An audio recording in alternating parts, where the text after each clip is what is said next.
there's a larger issue. You know, Congress has shrunk in various parts of India. The states it has lost has not come back to power. Whatever may be the reason, Assam, it's a 3 tenure. Gujarat, it's more than 40 years. I mean, so there has to be a way back. I mean, so there's nothing called an equal war. There's nothing called an equal politics. I mean, so that's the way life is. Well, you see, Congress needs to strengthen its organization. Congress needs to put its best leaders, karyakartas, everybody forward at this point of time. You know, it should be who is the one who fits the role perfectly. Put that particular person there, not the ones who do not fit the role. We have so many people who can do a particular role in a different way. There are some people who are excellent at administration, some people who are good at going out and being with the people. So there are different roles one can play in the party.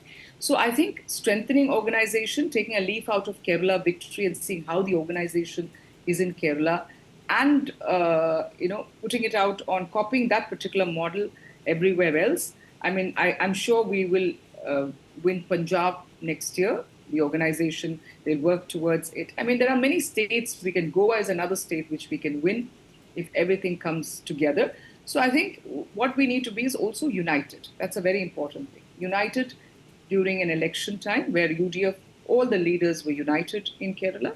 Very important is unity, because it cannot be that, we have the right arm saying something else and the left arm saying something else. So I think strengthening the organization at this very point of time is very important. And one last thing, hunger.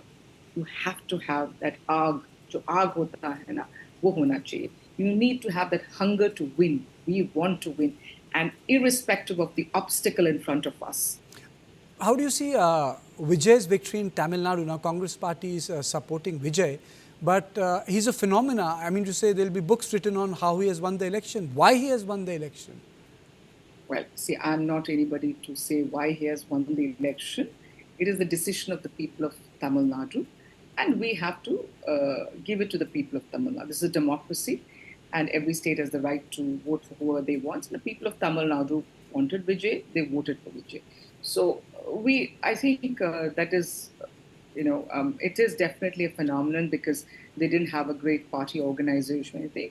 Must be purely because of the person Vijay is and how he has been treating people for the last couple of years or whatever. But at the end, respect the mandate of the people. That's very important. There's also an enormity of, I would say, another issue, I would say enormity of verdict, and that's West Bengal. How do you see that? It's just not a defeat of TMC. I think it's a seismic change in politics, Shama. No, see, one, we have to understand this was Mamta's fourth term she was fighting for. So definitely there will be anti-incumbency, one. Number two, the way 90 lakh votes were deleted.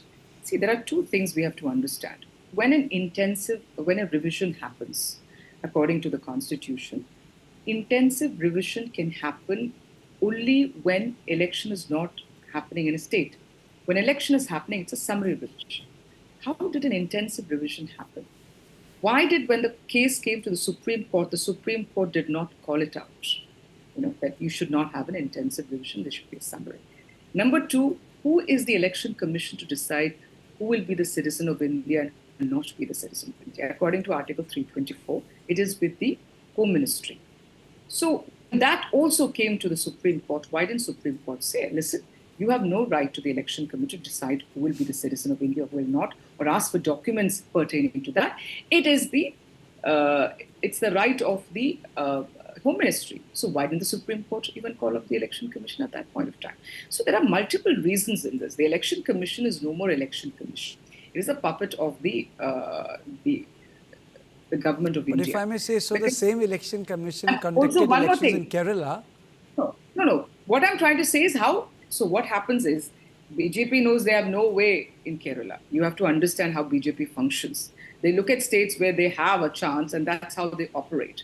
So, for example, when Mr. Modi came on DD, Doordarshan, and attacked TMC, attacked Congress, and attacked DMK, and he said he came to talk about women's reservation. He was calling all sorts of names at the Congress party. He even used the word Bhroon Hatya. I'm asking, how can he do that Doordarshan is a government machinery. Isn't that violation of model code of conduct? What was the Election Commission doing? So Election Commission does not exist. They play the game along with them because they know Kerala is nowhere they can touch the Election Commission. Yeah, because BJP is not a winning. So they know how to play the game. Like, okay, this is the one. They go there, and then so people will ask, oh, so you know what? There is Kerala, there is Tamil Nadu. You understand?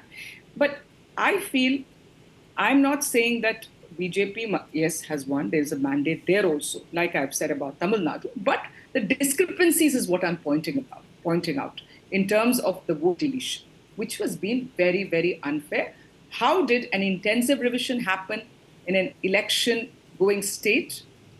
Why did the Supreme Court allow EC to decide who's a citizen, who's not a citizen? It's the function of the Home Ministry.